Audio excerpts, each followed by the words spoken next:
Order, roll call. Janelle Nelson, Naker, Prince, Tao, Tobert, Council President Bren Moen, 6 present, no one absent. Please stand and join us for the Pledge of Allegiance. I pledge allegiance to the flag of the United States of America and to the republic for which it stands, one nation, under God, indivisible, with liberty and justice for all.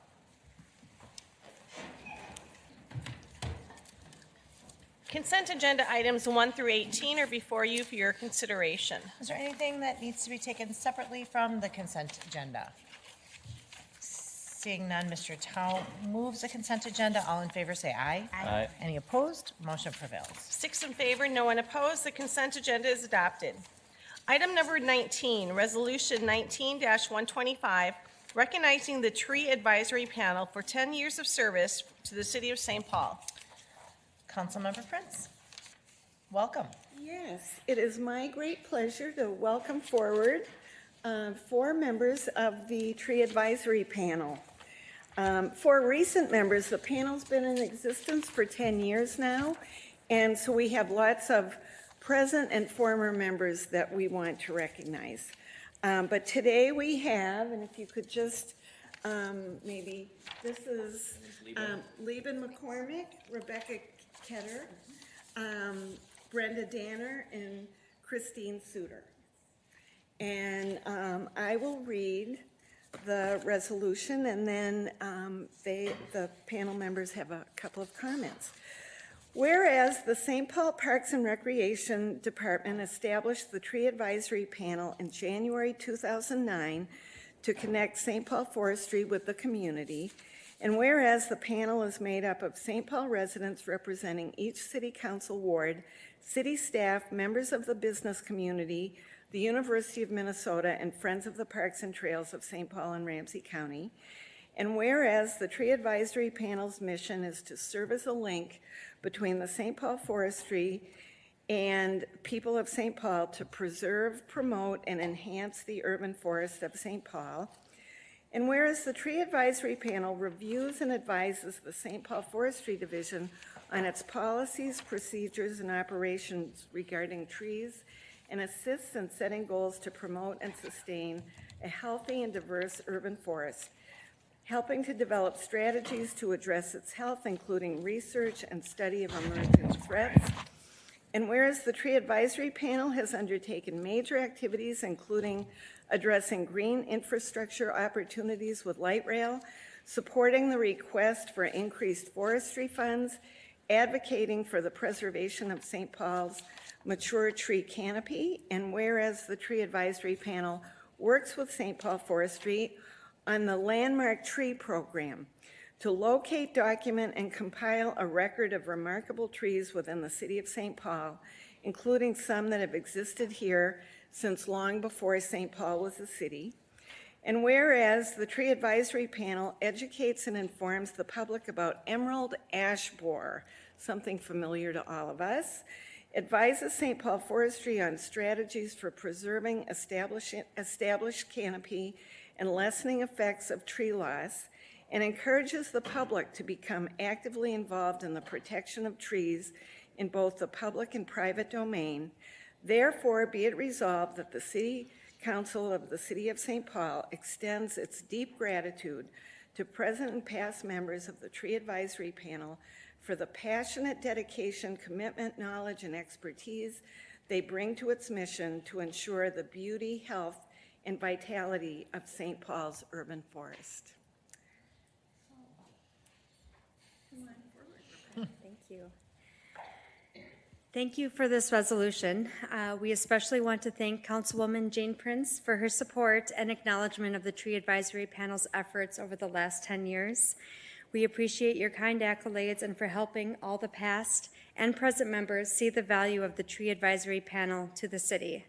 I also want to thank St. Paul Forestry and Parks and Rec for not only offering a platform for the Tree Advisory Panel to exist within the Tree City USA guidelines, but also for their vital work managing St. Paul's thriving urban forest. Thank you for valuing and caring for St. Paul's amazing green spaces.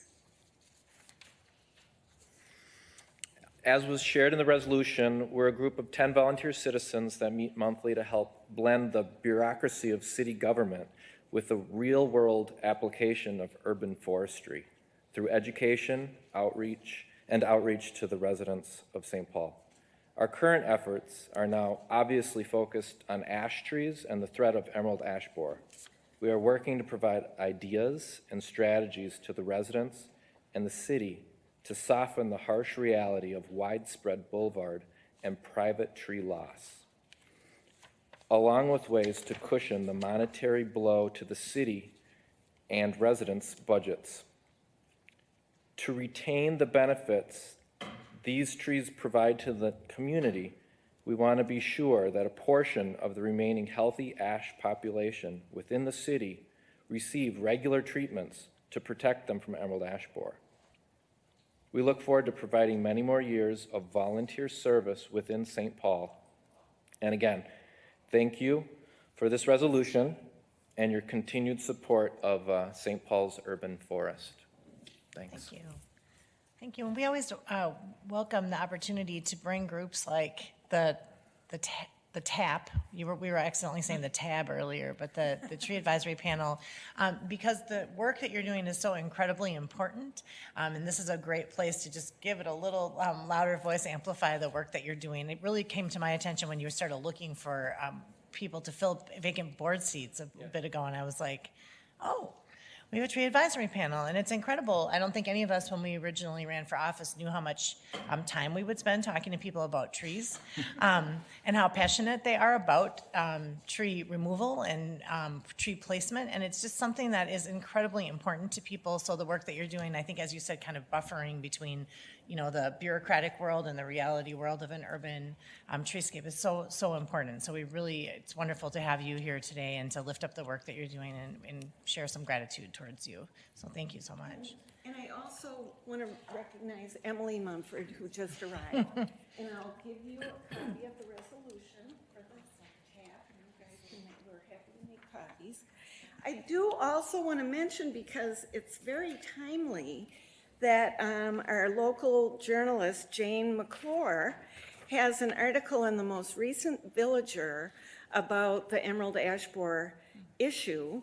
And it's really quite a wonderful story, and something that the TAP is very interested in, which is some homeowners who are about to lose their ash trees asked the city if it were possible for them to pay for the treatment, which is increasingly less expensive and efficacious, if they could pay for their boulevard trees to be treated.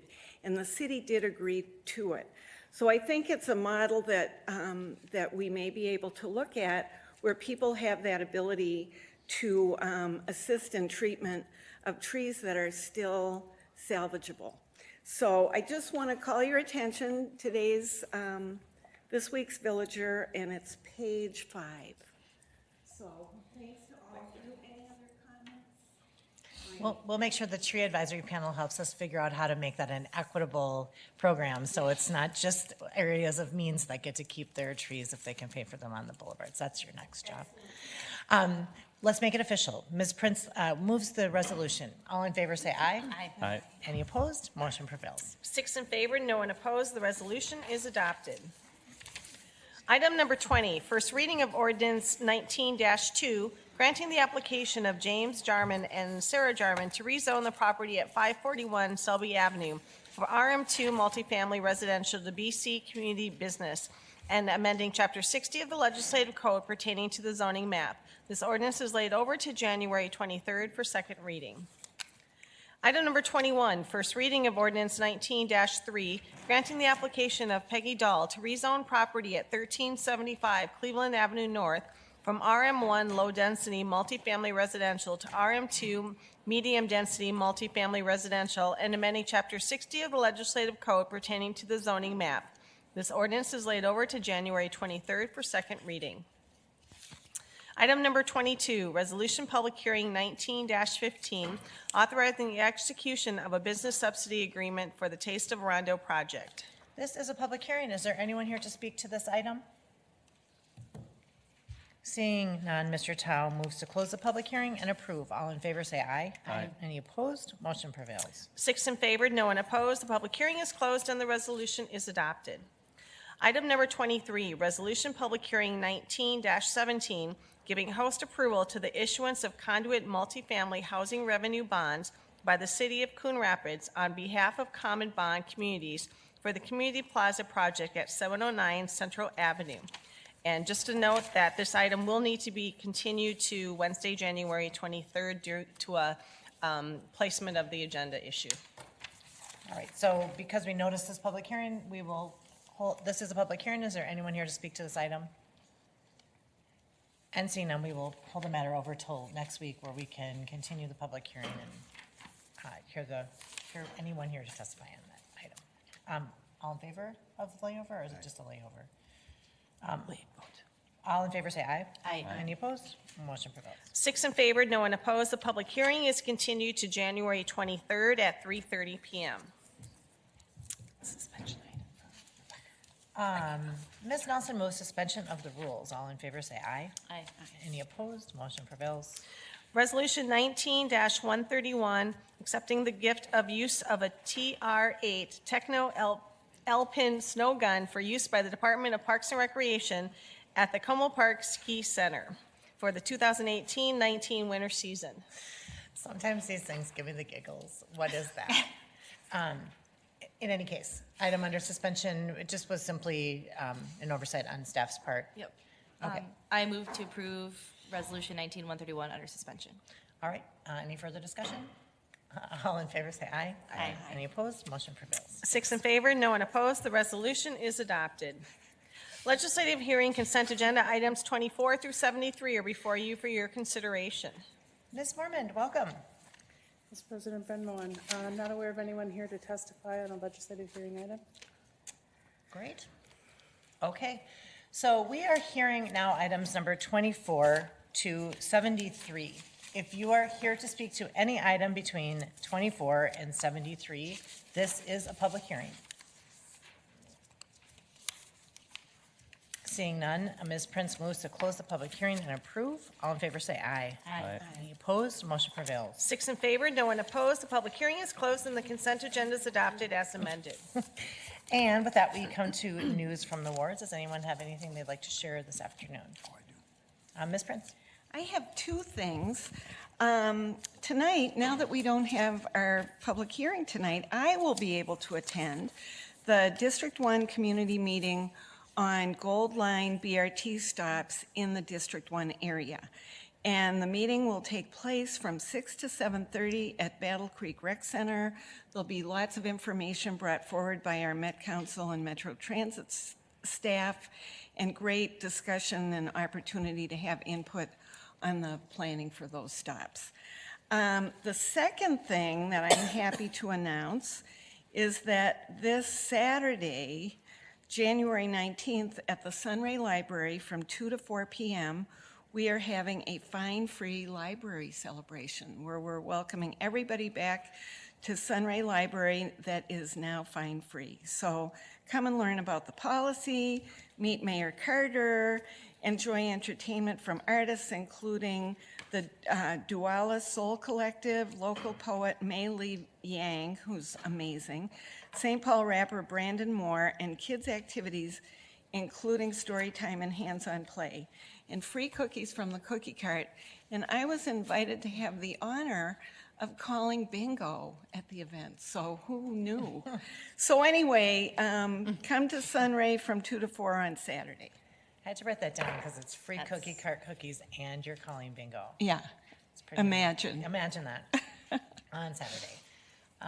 Anything else, Ms. Naker? Thank you. Tomorrow morning from 10 a.m. until, I don't know when it ends, but I think it's a lot of the day, there is a rally at the Capitol Rotunda for Voices and Choices to remind all of our legislators about the importance of supporting bills and other efforts for early childhood care for our children throughout the state. Voices and Choices is a coalition specifically focusing on building an advocacy pipeline for children of color and American Indian children and making sure that their voices are part of the early childhood conversation. So I will be there at 10 a.m. and everyone is welcome to join me. Great. Anything else? Okay, Mr. Tolbert's thought he did, but maybe it's next week. Maybe it'll be for next week. All right. If there's nothing else to come before us, we're adjourned. Sorry, we're adjourned. Sorry about the pressure.